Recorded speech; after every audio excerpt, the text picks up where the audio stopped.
Kita kembali lagi nih. Kali ini kita mau kupas tuntas satu peristiwa yang bikin tegang banget di tahun 1981 ya.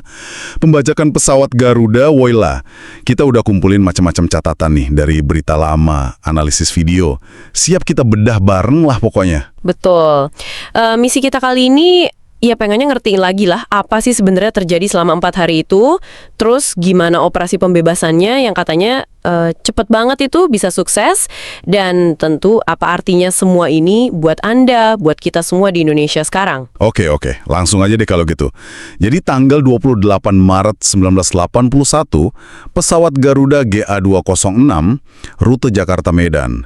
Dia baru transit tuh di Palembang. Nah pas terbang lagi, tiba-tiba dibacak di udara. Sekitar jam 10 pagi lah itu. Gimana itu awalnya? Jadi ada 5 orang bawa senjata, pistol sama granat. Mereka langsung ambil alih pesawat. Isinya waktu itu 48 penumpang sama 5 awak kabin. Mereka ini belakangan nyebut diri Komando Jihad. Ini ada kaitannya sama insiden penyerangan kantor polisi Pasir Kaliki di Bandung beberapa minggu sebelumnya, yang nanti jadi bagian tuntutan mereka juga.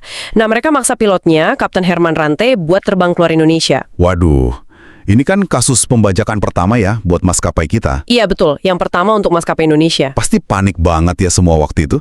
Terus mereka minta terbang kemana awalnya? Awalnya permintaannya aneh juga, minta ke Kolombia atau Sri Lanka. Hah, Kolombia? Jauh amat. Iya jauh, tapi ya jelas kan bahan bakar mana cukup. Akhirnya pilot pinter dia arahin pesawatnya ke Penang dulu di Malaysia buat isi bahan bakar. Baru dari sana lanjut dan mendarat darurat ya jatuhnya di Bandara Don Muang, Bangkok, Thailand.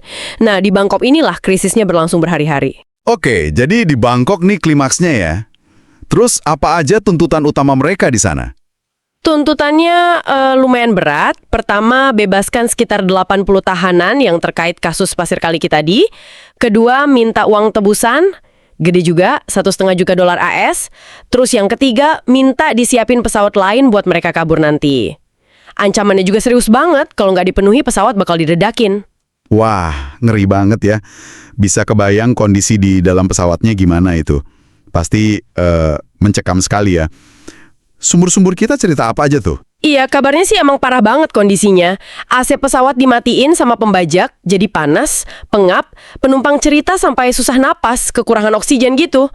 Makan minum juga dibatasin banget, cuma dikasih seporong roti sama air putih. Bahkan ada cerita penumpang disuruh gantian bersihin toilet. Astaga. Belum lagi pembajaknya itu terus ngasih ceramah yang ya bikin resah lah. Barang-barang berharga penumpang juga diambilin. Bener-bener situasi yang berat buat Sandera. Tapi di tengah situasi kayak gitu, ada yang nekat coba kabur ya? Betul, ada. 2 penumpang asing, namanya Robert Wainwright dari Inggris sama Carl Schneider dari Amerika Serikat. Mereka nekat banget coba kabur lewat pintu darurat. Si Wainwright ini berhasil, dia lolos tanpa ketahuan. Tapi sayangnya Schneider ketembak di bahu pas lagi lompat keluar. Aduh. Nah, pemerintah Indonesia gimana? Pasti nggak diam aja dong ya? Langkahnya apa nih? Ya, jelas nggak diam aja. Langsung diturunkan satuan anti-teror dari Komando Pasukan Sandiuda atau Kopasanda. Ini cikal bakalnya Kopassus yang kita kenal sekarang. Nah, ini yang menarik nih, host speaker. Apa tuh? Menurut catatan, ini tuh operasi penanganan pembajakan pesawat yang pertama buat mereka. Jadi pengalaman spesifik buat nanganin kasus kayak gini bisa dibilang belum ada sebenarnya waktu itu. Wah, justru itu ya tantangannya. Minim pengalaman, tapi harus operasi sepenting ini. Gimana persiapannya kalau gitu? Jadi tim Kopasanda ini dipimpin Letkol Sintong Panjaitan, mereka terbang ke Bangkok, nyamar dulu pakai baju sipil biasa. Sampai di Bangkok baru koordinasi ketat sama pihak Thailand, terus mereka latihan kilat pakai model pesawat DC-9 yang persis sama kayak Woyla. Akhirnya diputuskan operasi pembebasan dilancarin dini hari tanggal 31 Maret 1981. Oke, dini hari ya. Detail penyerbuannya gimana? Katanya cepat banget ya prosesnya. Iya, cepat dan senyap banget gerakannya. Jadi pasukan dibagi 3 tim, merah, biru, sama hijau. Mereka deketin pesawat diam-diam dalam gelap. Tim merah sama biru naik lewat sayap, siap di pintu darurat dekat sayap. Tim hijau nyerbu dari pintu belakang. Nah, kontak senjata pertama itu pas tim hijau ketemu satu pembajak di pintu belakang itu. Terus, ada momen kritis soal granat itu kan ya? Betul banget. Ini salah satu momen paling menegangkan kayaknya.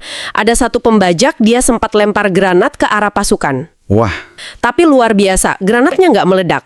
Ternyata pin pengamannya itu nggak kecabut sempurna. Jadi gagal meledak.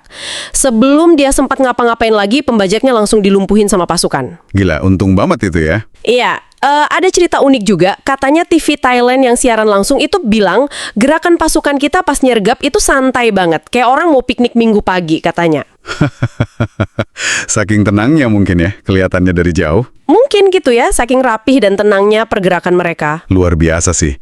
Dan puncaknya, semua operasi penyerbuan dan pembebasan itu selesai cuma dalam berapa lama?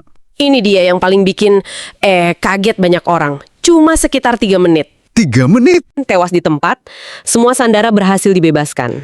Gila, cepet banget. Tapi secepat dan seberhasil itu pun operasi ini tetap ada korban jiwa ya dari pihak kita? Iya, betul. Meskipun 4 pembajak tewas dan pemimpinnya Imran bin Muhammad Zain itu berhasil ditangkap hidup-hidup, dia kemudian dihukum mati tahun 1983. Tapi ya itu tadi, kita kehilangan 2 orang. Pilot Kapten Herman Rante yang tertembak saat baku tembak awal, dan 1 anggota Kopassus namanya Ahmad Kirang. Keduanya gugur akibat luka tembak. Pengorbanan yang sangat besar ya. Nah, kalau gitu apa sih dampak terbesar dari peristiwa Woyla ini selain keberhasilan operasinya itu sendiri? Dampaknya gede banget Jelas keberhasilan operasi Woyla ini langsung bikin nama Kopassus melambung tinggi di mata dunia internasional, itu satu. Tapi yang mungkin lebih penting lagi secara institusi, peristiwa ini jadi pendorong utama lahirnya Satuan Khusus Anti Teror yang kita kenal sekarang. Satuan 81 Penanggulangan Teror atau SAT 81 Gultor Tupassus. Jadi Woyla ini kayak semacam baptisan api sekaligus pemicu pembentukan unit yang lebih spesifik. Ini nunjukin respons cepat Indonesia ngadepin ancaman terorisme pada masa itu. Oke, jadi kalau kita tarik benang merahnya nih ya buat Anda yang dengerin, Woyla ini bukan cuma cerita heroik masa lalu aja berarti ya? Tepat sekali. Ini tuh kayak potret nyata lah gimana ketegangan tinggi, keberanian luar biasa dari para prajurit dan pilot kita, dan juga kemampuan operasi militer presisi tinggi yang dimiliki bangsa kita di masa lalu. Sekaligus jadi pengingat juga bahwa ancaman kayak gini tuh nyata, dan kita pernah menghadapinya dengan, ya bisa dibilang sangat tegas dan berhasil. Nah, ini nih mungkin yang jadi bahan pemikiran buat kita semua ya. Operasi Woyla itu kan berhasil gemilang di tahun 81. Padahal teknologi komunikasi, intelijen kan terbatas banget ya waktu itu. Sekarang teknologi udah canggih banget, informasi serba cepat. Tapi di sisi lain, ancaman terorisme juga makin kompleks bentuknya. Metodenya beda. Iya juga ya. Kira-kira nih, menurut Anda gimana kesiapan kita sekarang kalau, amit-amit ya, dihadapkan pada situasi pembajakan atau penyanderaan serupa di era modern ini, dengan segala kompleksitasnya itu? Nah, itu pertanyaan bagus banget buat direnungkan ya. Apakah kecanggihan teknologi sekarang otomatis bikin kita lebih siap, atau malah ada tantangan baru yang belum kita antisipasi? Sesuatu buat Anda pikirkan lebih lanjut mungkin ya.